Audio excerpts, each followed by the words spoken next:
right. Do I love this theater or what?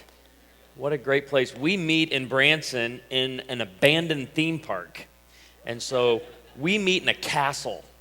That's not as cool as a historic theater, but we tell people all the time, if you're looking for steeples, we've got 13. And they're all painted purple. It's a purple castle. The seniors, I guess in this church, you consider 40 years old and above senior. So in January, I turned 40. I'm a senior adult. That's awesome. I hope I get discounts. But the adults pull up to our church, and they're like, oh, I hope they can get a real building one day. But their kids are going, cool. Way cool. So my passion in ministry is marriage and family. We are Woodland Hills Family Church in Branson. My desire and passion that I believe from the Lord to what I do around the country and at our home base in Branson, Missouri, is to encourage couples, to encourage singles. I'm one of these crazy guys that I actually believe in and advocate for young marriage. I know I'm a heretic, but I actually believe in celebrating marriage with a wedding and promoting it to young people. I believe a lot of young people today are hearing they need to learn how to be independent before they'll ever be successful in marriage. And I believe independence has become a socially acceptable term for selfishness. And I believe we're sending our children out of the kid-centered home and telling them to live for themselves for another 10 or 15 years. And I just want to be one voice as a pastor that comes in and says, hey, listen, you don't have to be scared of marriage. And so I hope tonight, when you leave, if you're single, I know that research is still on my side with this one. About 90% of you will walk down an aisle one day. So if you're single, don't tune this message out. File it away for that day. Begin to prepare yourself now and your character now for marriage. If you're married, I want to encourage you and just paint a beautiful picture of marriage tonight. I'm one pastor who's sick and tired of feeling as though every time we talk about sex or marriage, we need to go onto Satan's turf to discuss it. This is not his turf. This is God's turf. And so some of you are like, is he going to talk about that tonight? I have children in here. Well, don't stress. I'm not going to say anything I wouldn't allow my 7 or 9-year-old to hear. 5 years ago, I wrote my first book. It's called The Language of Sex. My kids are very proud of it. They know they're here as a result of that book. And so I'm not going to share anything that shocks them. And to be honest with you, I'm probably not going to share anything they haven't seen on the Disney Channel. We're just going to take it and put it into a biblical context tonight. So if you would, turn in your Bibles to the Song of Songs, chapter 1. Your translation may say the Song of Solomon. And we're going to look at the greatest duet of all time. And this is an 8-chapter book. I love this book, but here's what I want you to see in it tonight as we just look at the first 11 verses of this book. I really want you to see that every marriage is a duet in need of great backup singers. Okay, I love doing couples counseling. It's one of my favorite things to do when I'm not studying or speaking. I love working with couples who are afflicted. It's one of my favorite things to do. And no, it's not because I get to go home and feel a lot better about my marriage. It's so that I truly can help them. And here's what I tell them. I say, when you get into that point of escalated argument, I want you to call a timeout. Stop giving the kids a timeout. Give yourself a timeout. Go be alone with the Lord. Take personal responsibility for your heart. And then come back in 20 or 30 minutes and tell your spouse what you've learned about yourself. When you get in a fight, it's not the time to go and gather up the allies. How many know what I'm talking about? It's not time to call home to mama. It's time to do business with the Lord. And I know many of you have good backup singers in your life, but what I'm hearing more and more, that a lot of the duets around us are not seeing the backup singing that they should. And they're hearing things when the marriage gets tough. They're hearing things like, I told you you shouldn't have married him. No one should have to put up with that. He's never going to change. She's never going to change. Or on the flip side of that, she's changed. Yeah, 3 kids will do that to you. You fill your house with crazies and see how well you do. It happens. And so some of us have the good backup singers. Some of us have the bad backup singers. I really want to challenge you tonight with who's speaking into your marriage. Who's celebrating and promoting even the young love? And we're going to see that in this text. Let me give you the characters of this great 8-chapter book. This is a compilation of songs. Songs that speak to fun, freeing, physical, sexual intimacy between a husband and a wife. Chapter 1 and 2, they're dating and courting. Chapter 3, there's a wedding. Chapter 4, there's a honeymoon. Bound, bound, bound, bound. Then in chapter 5, they get back and they have a fight. And 6, 7, and 8 deal with the faithfulness and commitment to marriage. This whole book builds towards exclusivity. A husband and a wife enjoying life in marriage together for a lifetime. And here are the characters. You have Solomon. We see this in verse 1, Solomon's Song of Songs. He wrote hundreds and hundreds of songs. This is a compilation of those songs. And every word in this book you see is a lyric. He's a shepherd king. He's a collector of horses. And he falls for this young Shulamite woman. We don't know her name, but we know she's a simple country gal. And then there's a third group of characters. I love this group of characters. They're called the Daughters of Jerusalem. I call them the backup singers. I call them the doo-wop girls. They come in and they rejoice and delight in the young love and the budding love of Solomon and the Shulamite. As you see them throughout this book, because they're in chapter 1 and 2 as the couple's dating and courting. They're at the wedding in chapter 3. When the couple gets back from the honeymoon where they consummated their wedding vows, you see the Daughters of Jerusalem. They're the first ones to speak. And you know what they say? After an entire chapter dedicated to the honeymoon, they say, "Drink your fill, O lovers." And the word drink there in chapter 5, verse 1 means to be intoxicated. They're praising the exclusivity of sexual intimacy between a husband and a wife. And they're saying, this is a good thing. Be intoxicated with each other. Be intoxicated with the naked body of your spouse. They're excited. Then in chapter 5, there's an argument. There's a fight. And in chapter 6, when you see the Daughters of Jerusalem again, it's a great scene because they don't advocate for the spouse. They advocate for the marriage. I deal with this a lot, and I want to encourage you. When you look at the marriages around you, learn how to be an advocate for marriage, not just a spouse. Let me say that again in case there are any mother-in-laws in here. Advocate for the marriage, not just your baby. Learn to advocate and promote and celebrate the exclusivity of marriage. And you know what the Daughters of Jerusalem say as the Shulamite woman is walking around the streets looking for Solomon? They don't say, "Oh, you deserve better. You shouldn't have to put up with that." What do they say? They say, "Where is he? Why don't we go with you? We will look for him and find him together." They advocate for the couple together, not just one. These are the characters. The first one we're going to see speak will be the Shulamite woman. Then we're going to see the Daughters of Jerusalem. The backup singers praise the love of Solomon and the Shulamite. And the section of text we'll look at tonight will end with Solomon speaking. And so let's look at verse 2 of Song of Songs, chapter 1. "Let him kiss me with the kisses of his mouth, for your love is more delightful than wine." I've asked my wife to memorize that verse in multiple translations. "Pleasing is the fragrance of your perfumes. Your name is like perfume poured out." She's speaking there of character. When your name is mentioned, guess what? All the girls go, I want to be with him. And you see that in the very next part of the verse. No wonder the maidens love you. Enter competition.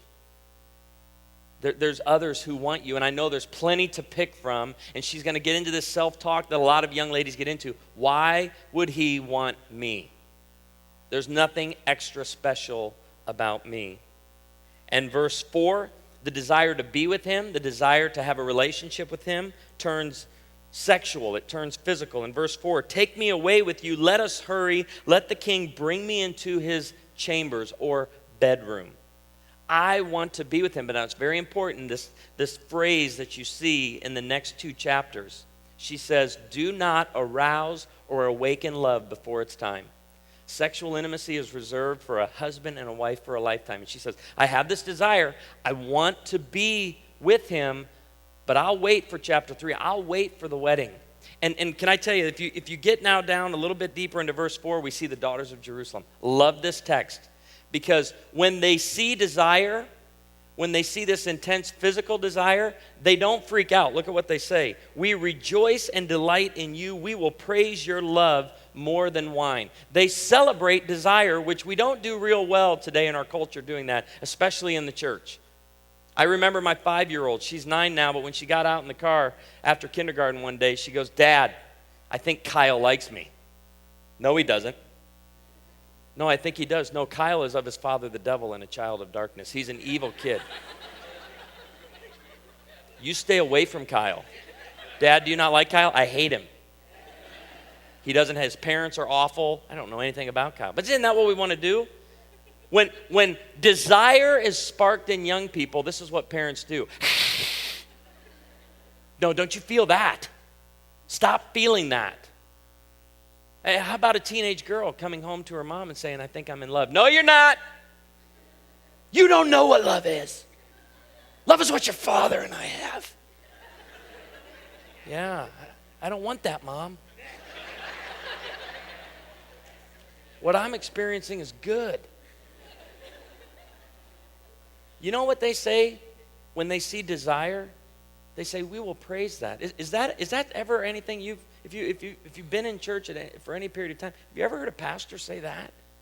Praise young love, praise budding desire. Let me give you this. I think this is important because this is what the book isn't about desire. It's about building towards exclusivity. And here's what desire says. Desire says, "I want you." Exclusivity says, "I want only you." My wife asked me a couple months ago on a flight to Colorado Springs. She said, "Hey, I rented a romantic comedy. Would you want to watch it?" I'm like, "You betcha. Sounds like fun." And so I grabbed my headphones and I put them on. We watched this movie. An hour and a half later, I take the headphones off. We both look at each other with this face of like, She goes, "That was horrible, wasn't it?" I go, "That's an hour and a half of our lives we'll never get back." That was horrific because the whole movie was built on this premise. A boy meets girl and they decide to keep it casual. And they don't want to define it. They don't want to put any sort of specific relational formation to it. And I know a lot of young people do that today because they're like, and it's a coping mechanism for many young people today. If we don't define this, then whatever this is falls apart, we won't hurt so bad. So we slide into these decisions rather than deciding. And I prefer the movies that the guy meets girl and it's like, "I want you, baby. I want you bad." And then it turns on a little, "I want only you. I don't even see anybody else." And then the movie ends with this thing we call a wedding. I love weddings. I love celebrating the exclusivity of marriage with a wedding. But we can't be afraid of desire. And these good backup singers come in and they celebrate. I do this with my kids all the time. I'm constantly going up to strangers in public, praising and delighting and rejoicing in their love. We're in Branson, Missouri. We're a little town of 10,000 people that ministers to some 5, 6, 7 million tourists a year. And they're all, they're real senior adults. They're like 60 or 70. So in this church, they'd be, dead next year. So I go up to the table at Cracker Barrel with my kids, 7 and 9. I see this couple, and I'm like, "Hey, that you guys have been having a ball. You've been having fun. How long have y'all been married?" 62 years. I'm like, "Good for you." And I start asking them their story. "How'd you meet? Tell me all about it." And I'm getting all excited, and I tell the kids, I go, "Look at all these other people in here. They're just eating. This couple's enjoying one another. Look at this. Corinne, should we buy their lunch?" "Buy their lunch, Dad." "All right." And I grab that bill off the table, and every time it still shocks me. How did the two of you eat for $4.37?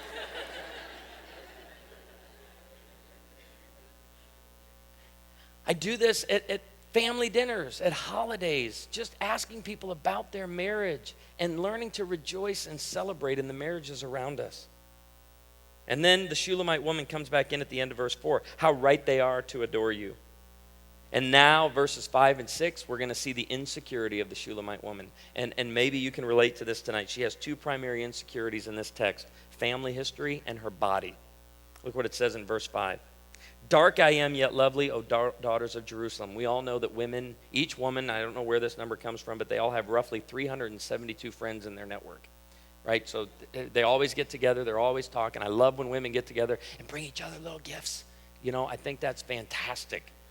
And so this is a group of girls sitting around and talking, and she begins to go into her negative demeaning self-talk. And she says, dark I am yet lovely, O daughters of Jerusalem, dark like the tents of Kedar, like the tent curtains of Solomon. Do not stare at me because I am dark, because I am darkened by the sun. In that day, Hebrew women saw paleness as beauty. It meant that you were inside and that you were not a working class girl. In our day, a suntan is seen as beauty, so that's a little bit different cultural change there. She says, my mother's sons were angry with me and made me take care of the vineyard, speaking there of a literal vineyard. My own vineyard, now she flips that word picture around on herself, using it about her body. My own vineyard I have neglected. Tell me, you whom I love, where you graze your flock and where you rest your sheep at midday. Why should I be like a veiled woman beside the flocks of your friends? In other words, she says, I want to be with you. I have insecurities, but I will not be like a prostitute. I will not give myself to you. I will not arouse or awaken love and arouse this desire. I will wait until it's time. And then the friends come back in. Okay, so they've just heard her speak down about herself. And again, good backup singers. If you don't know, most beautiful of women, they begin praising her. Follow the tracks of the sheep and graze your young goats by the tents of the shepherds. And then in verse 9, I love this. We see Solomon speak for the first time. And he's going to go and do two things. He's going to encourage her about her beauty, and he's going to speak to exclusivity. Yeah, there may be a lot of maidens out there, but I'm choosing you. You're going to be one that sticks out among them all. Now, he uses the word picture from his passion that doesn't really work in our day. I would encourage you never to compare a woman to a horse in 2013 in the United States of America. It doesn't really work in our culture, and I really don't know if it works in any culture anymore. But look at what it says in verse 9. I liken you, my darling, to a mare harnessed to one of the chariots of Pharaoh. I love this picture because I just picture, he had over 12,000 horses. First Kings tells us. So I see all these dark stallions lined up, and how would they be acting when the white mare would go trotting by? I just kind of have this picture in my head that all the stallions are doing something like this. And they're getting excited. Some of you are going, I didn't really need that because I thought the sermon was progressing nicely, and he ruined it with a horrible impersonation. That was a horrible impersonation of a horse. Harnessed to one of the chariots of Pharaoh. And what he's saying is, look at all these chariots. Yeah, there's a lot of them, but you're the mare, female horse. You're the mare harnessed to Pharaoh's chariot. He's saying, there may be a lot of maidens, there may be a lot of other horses, but you're my horse. Isn't that wonderful? You're the one. You're the one that I've chosen. And then it's really getting serious. Verses 10 and 11, he starts buying her stuff. Your cheeks are beautiful with earrings, your neck with the strings of jewels. Now he's even going to become a jeweler. We will make you earrings of gold studded with silver. This is in the courting phase, and desire is expressed, and they're going to move throughout this book towards exclusivity. And I want to share a few more passages with you that are important to help you begin to develop your marriage theology. Hebrews 13:4 says that marriage should be honored by all and the marriage bed kept pure. Now, I grew up in Illinois in an independent fundamental premillennial King James Version only Baptist church, okay? I've been in therapy for about 15 years. And here was the message we got on sex growing up. Sex is dirty, nasty, and ugly, and you should save it for the one you love. How many of you heard that message growing up? It was an unspoken message. It was a message, we never talked about it, we never addressed it, and young people grow up with this idea that there's something broken about them because mom and dad did not use anatomically correct terms even early on when it comes to preparing our young people for marriage. I remember about 7 years into marriage, my wife was in bed reading a book on how men think. It's not a real thick book. You can read it in about a night. And as she was reading this book, she was getting more and more frustrated. And she said, why is sex such an embarrassing topic for you? I'm your wife, and you don't even like to discuss it. And we got into this long conversation. It really has impacted us as parents on how we teach our own kids. Because some of you are afraid to use anatomically correct terms. You're so embarrassed of this idea. And again, be very careful, because I grew up in a church and a home that taught me how to honor purity rather than marriage. Never really learned how to honor marriage, but I learned how to honor purity. The talks were simple. Don't, quit, wait, stop it. Don't touch that. And I never was taught how to honor marriage. And so we've decided, we have a 7 and a 9-year-old. We decided very early on, And here's a quick sex education course if you have kids in here or if you're going to be training them. 0 to 5, teach your kids that God gave them their body and there's nothing dirty about it. It's from the Lord. I'll never forget when my son was 3, he hopped up out of the tub and he goes, "What is this?"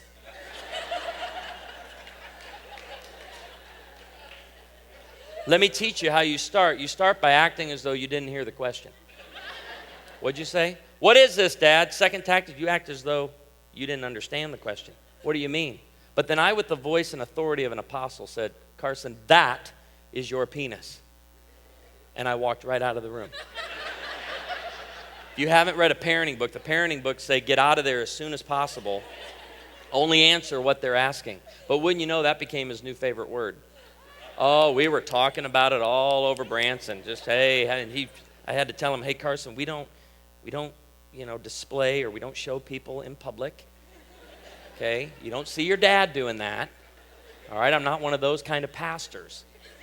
Ooh. And so I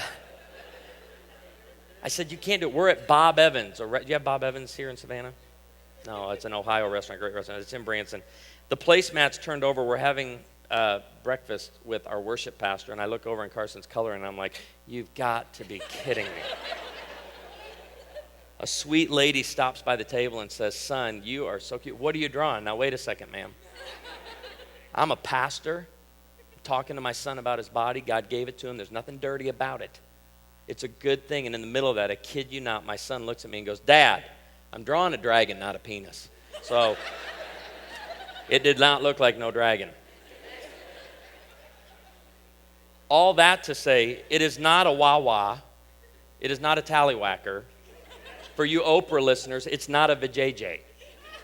Use anatomically correct terms. Let's quit scaring our kids, making them think there's something dirty about the way God made them. 6 to 9, teach your kids what's appropriate and inappropriate, what's modest and immodest. 10 to 13, as desire kicks in, as they go through puberty, and they're going through puberty a lot earlier. I don't know if you realize this, they're going through puberty earlier. Begin to explain to them the same thing about desire that you said to them about their body. God gave you those, there's good, there's nothing dirty about them. See, we can talk to our kids about their bodies and purity. All of that is preparing them for marriage, teaching them how to honor marriage. Now, a lot of young people today I speak to, and I do a lot of college campuses, and I hear this idea that, Ted, I don't want to get married. My parents got married young, and they don't even like each other. I just want to tell you, it has nothing to do with age and everything to do with maturity. Being prepared for. The average age now for a guy to marry the first time, 29 years old, and for women it's 27. I personally believe the delay is unnecessary.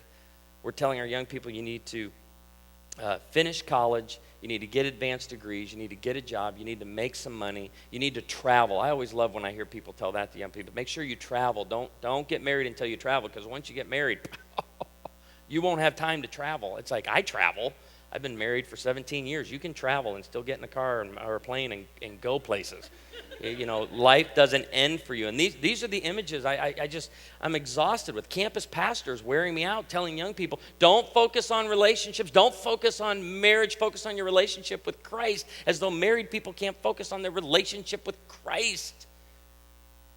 Learn to esteem it as highly valuable. But there's another text I need you to add to your marriage theology, and it's Genesis 2:24, and it says, "For this reason, a man will leave his father and mother and be united to his wife, and the two become one flesh." Very important in understanding marriage, that the bond God created between a husband and a wife is to be stronger than the bond he created between a parent and a child. Okay, when you read this verse, it has parenting and marriage implications. The parenting implication is, it is my responsibility as a dad to make sure Carson and Corinne leave home as adults, not on a journey to become one. This is where I have my young single friends in here, college and 20-somethings. I just want to encourage you with this. We did you no good by raising you in a kid-centered home. We sent you out hoping college would do for you what really should have happened in the home. We've created this gap in 1984 called prolonged adolescence. It's the gap between childhood and adulthood. And biblically and traditionally, there's only 2 seasons to life, childhood and adulthood.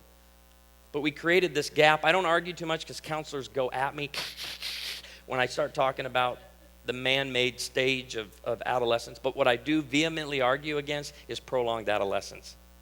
This prolonged track, and here's how I define prolonged adolescence: too much privilege, not enough responsibility. And we've sent you out of the kid-centered home, and we've said, go live for yourself for another 10 or 15 years. And guess what the biggest problem I deal with in marriage counseling today is? A husband and a wife who got married, and now they have regrets, and they want to revert back to a single way of living. They want to revert back to the privilege part and not the responsibility part. Traditionally and historically, there's 5 milestones of adulthood: leave home, finish school, an apprenticeship or any sort of training, get a job, get married, start a family. The only difference between my grandparents' generation and my generation and the millennials behind me or behind my generation is that my grandparents completed those 5 milestones in a very short period of time, if not simultaneously, if not in the same week. We've taken those 5 milestones and we stretched them out 10, 15, and in some cases 20, 25 years after young people leave home, and we just spread them out, and we want marriage to be an afterthought and not a forethought. But it's my job as a dad to make sure my kids leave home as adults. That's why my kids, they know this verse, and they know my definition of maturity according to it. I go, Carson, what's your dad's definition of maturity according to Genesis 2:24? And he'll go, I will not be with mom and dad forever, so plan accordingly. That's right. You got it, buddy. I want you to know you're going to be out of here one day. And I want you to hear this from a dad who loves you. Your mom and I, we got big plans.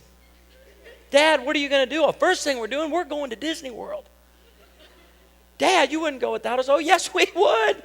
You're expensive. It's my favorite part of a wedding. When dad and daughter walk down the aisle at the rehearsal, I tell him, hey, listen, Dad, tomorrow, after I do a welcome and after I do a prayer, I'm going to say, who gives this woman to be married to this man? And you're going to respond with her mother and I. And then I want you to do something. I want you to turn and face your daughter, and I want you to speak words of blessing over her. I want you to honor her. You don't have a microphone and you don't have a clock. We're all here on your dime, so take your time. We're not in a rush. And Dad's like, okay. But I love this because Dad doesn't have a clue what's coming. He has no idea the wave of emotions that are going to knock him to the ground.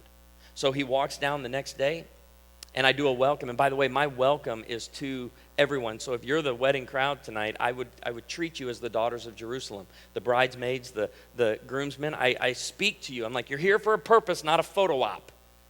Okay? And your purpose is to pray for this marriage, to be an advocate for this marriage. You may have to remind them of the vows they took this day. You need to speak blessing over this marriage. After I do all of that, I pray and I say, who gives this woman to be married to this man? Her mother and I. And then he makes the turn.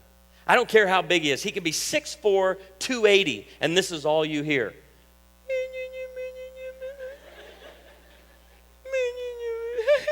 And what's great is he tries to collect himself.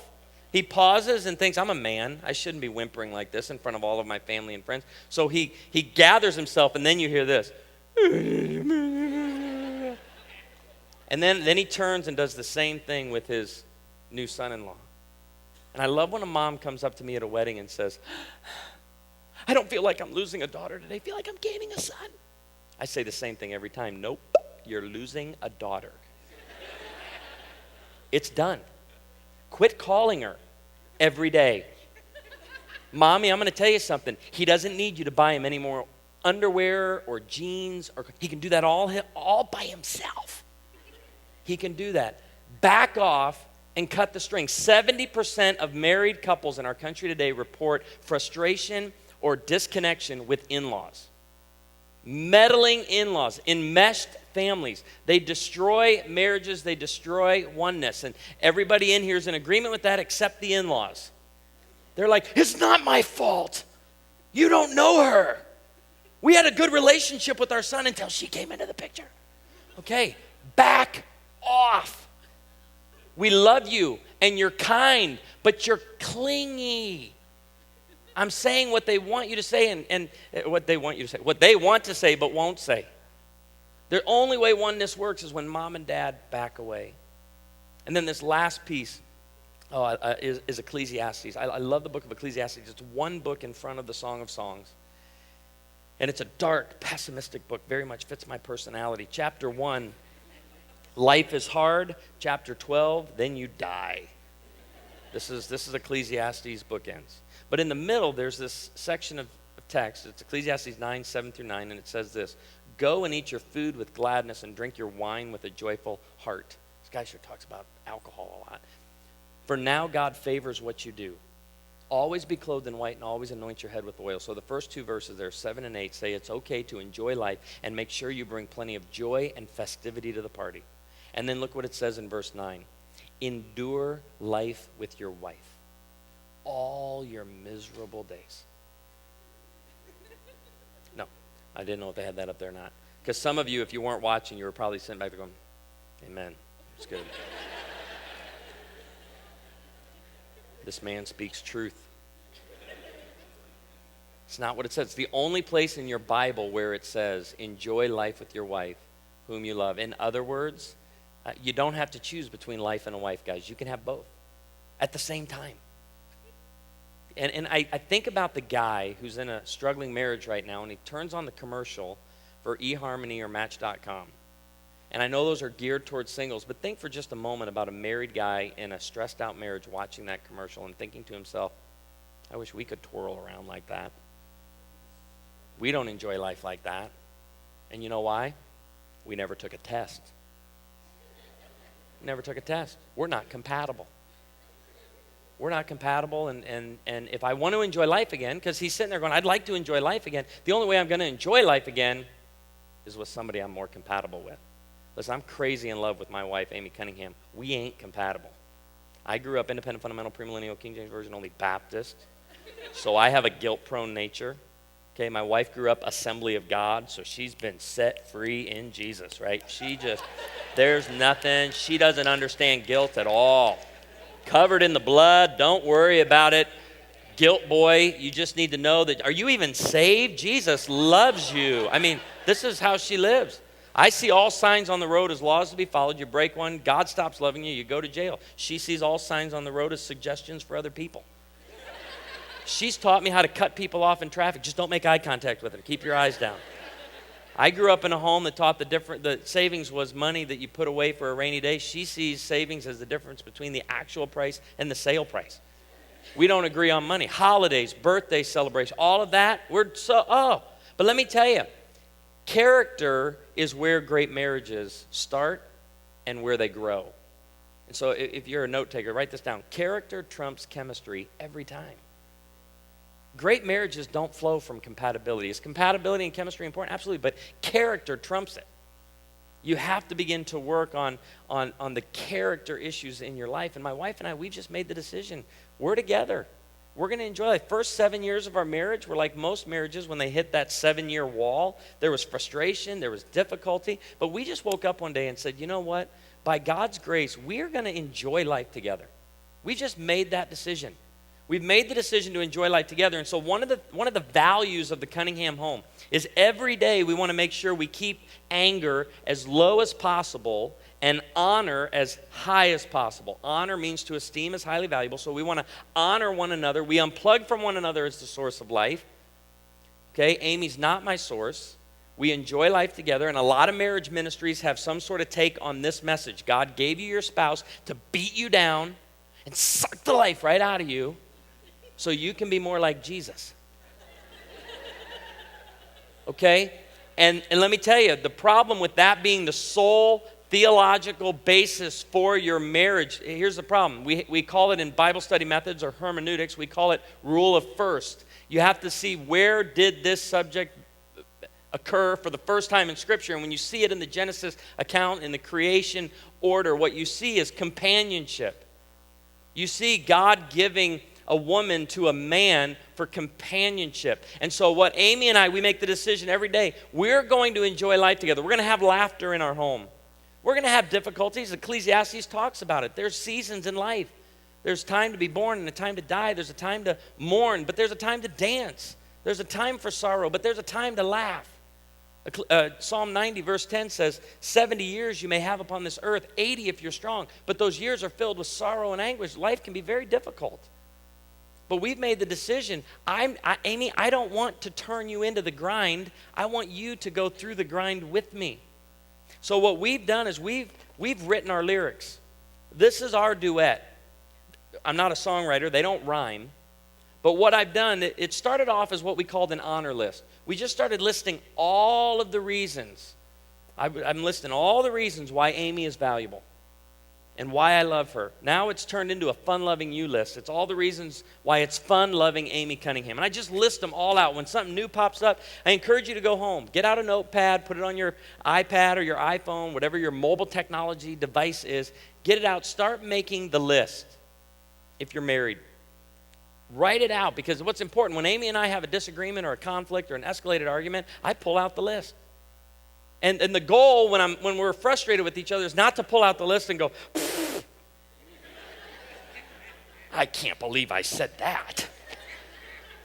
Let's see that's not true anymore. That's not the goal of the list.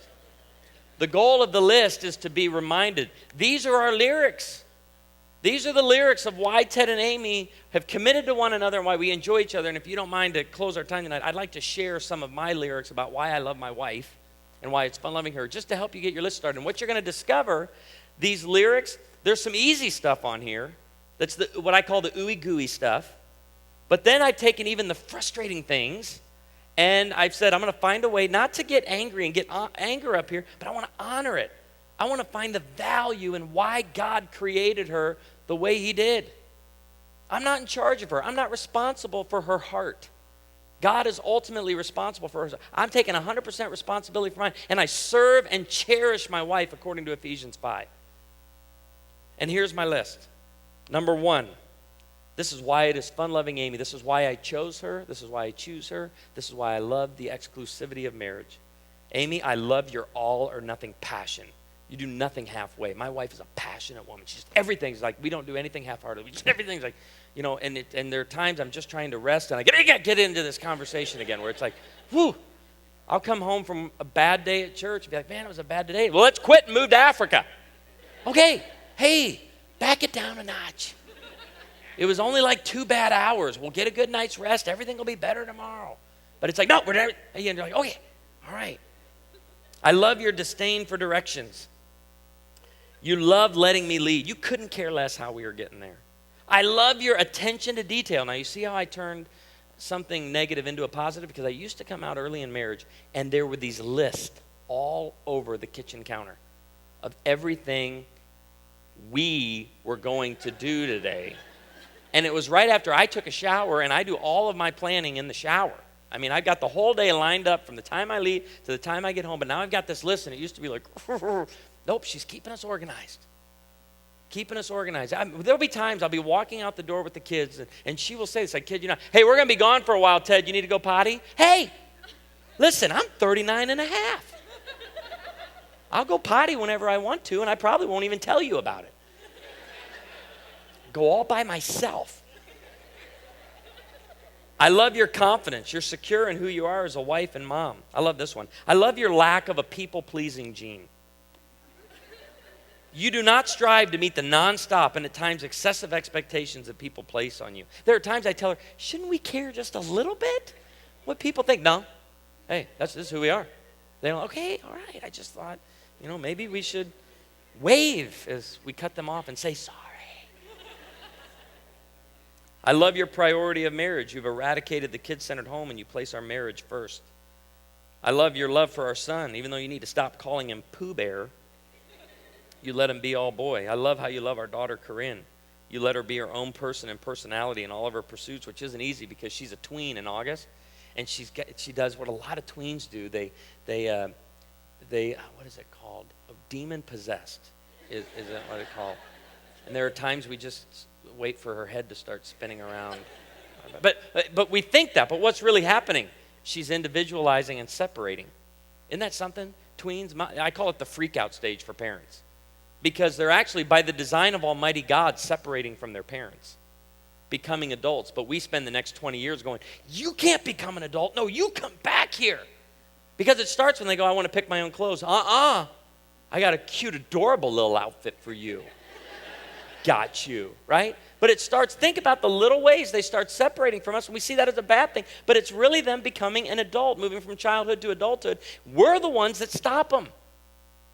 It's interesting because 0 to 10, we didn't do that. 0 to 10, we accelerated childhood milestones because of vanity parenting, using our children's attributes and accomplishments to try to impress other people. We pushed our kids for the first 10 years of life, like spurring on a horse, man, go, go, go, go, go. It's not good enough that you read, but we want my baby to read. It's like, reading in school and all, it's accelerated reading. How fast can we get them through this? And then at 10, they start doing everything we train them to do. They start taking off. And what do? Whoa, now it's pulling back on the reins. Where do you think you're going? And we move from vanity parenting to companion parenting. We don't want to lose our buddies. That was a total soapbox I just went on right there. That's my parenting conference that I do. I'm looking for it on here. I don't even know where there was a point here. I was talking about Corinne and Carson. Okay, anyway. I love your confidence in my expertise on everything. You ask me questions believing I know the answers to everything from astrophysics to nuclear proliferation. She'll say, you want to watch a movie tonight? Oh, I love to watch a movie. We put the movie in, and for my wife, what watching a movie means is I'm going to surf Pinterest and read a magazine at the same time. Because I'm the one that has to keep her up to date with the movie. 2 years later, it just said 2 years later. If you miss that part right there, you're going to be totally lost. Something will happen, and she'll go, hey, what just happened?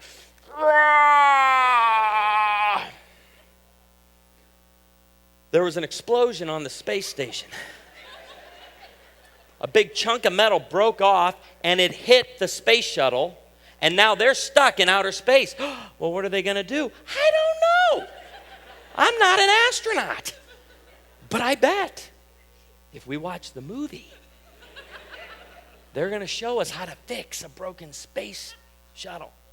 But I just think, we'll be driving down the road and they'll be doing construction. What are they doing here? I told them, rip it up, boys. Tired of the traffic pattern. I want it veering right a little bit more like that. When you do the pipe underground, I want 12-inch corrugated on it. They're not 6, 12. But see, now we're just having fun.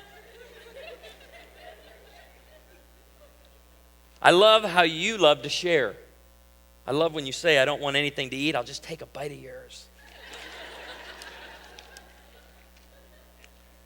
Okay, this is an important one, ladies. And if you're not married, you got to write that. This is so important that you remember this. 2013, there's just not a lot of adventure left for men in the world anymore. There's just not. So let him find his own parking space. I know you're trying to be helpful, but the way Almighty God designed it was when you point out a space, it automatically disqualifies that space. If my wife so much as looks at a space, I drive 20 spaces down and pull in. And see, she used to be like, you stubborn man. Not anymore. You know what she does now when I pull in? Because this is what's going on in my brain. I did this. I provided this for my family. And she leans over now and she starts massaging my bicep. And she'll look at me and she'll go, you did this all by yourself. Do you do this when I'm not with you? Yes, I do. You know what I caught her doing the other day? And this came out in the parking lot. She knows those Andes candies they give you at the end of an Olive Garden meal. They're like crack to me. I love those Andes candies. Well, she bought a bag of them, and she keeps them in her purse for when I do something good.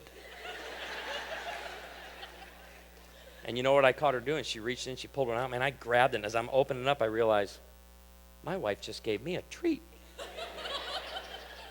She is rewarding my good behavior. I am a dog.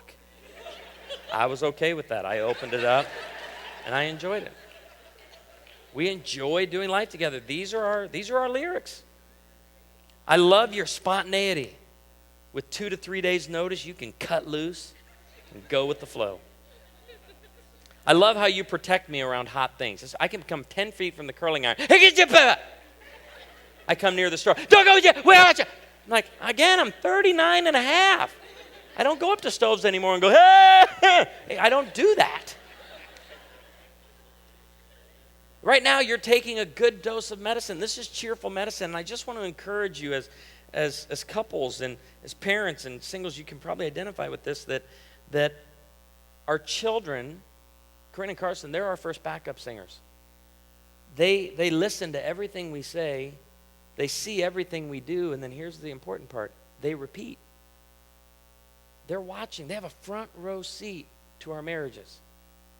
We can't hide anything from them. They listen, they watch, and they repeat. My son and I, one of our passions in life is watching YouTube clips together and just laughing. One of his favorite YouTube clips is the German Coast Guard. And this guy's being trained day one on the job, German Coast Guard, and a mayday comes in. Mayday, mayday, we are sinking, we are sinking. Hello? This is the German Coast Guard. Mayday, mayday, we are sinking, we are sinking. What are you sinking about? And my son falls over laughing. What are they sinking about? Dad, that's hilarious. And so we're driving down the road, and I'm singing an old hymn. A few weeks later, I was sinking deep in sin, far from the peaceful shore. And from the back seat I heard, hey, what were you sinking about? And I realized just in the subtle, they do not forget anything. Can I just encourage you, if you're new to Late Church, I want you to know, here's what I love about the heart of this church. I was in the pre-meeting. This church desires to be a backup singer to your marriage. Single? Like, I'm not married. This church desires to be a backup singer to your marriage. They desire to help you, prepare you, grow, watch you grow in Christ. Because second only to your salvation in Jesus is the decision you will make of who will be your spouse.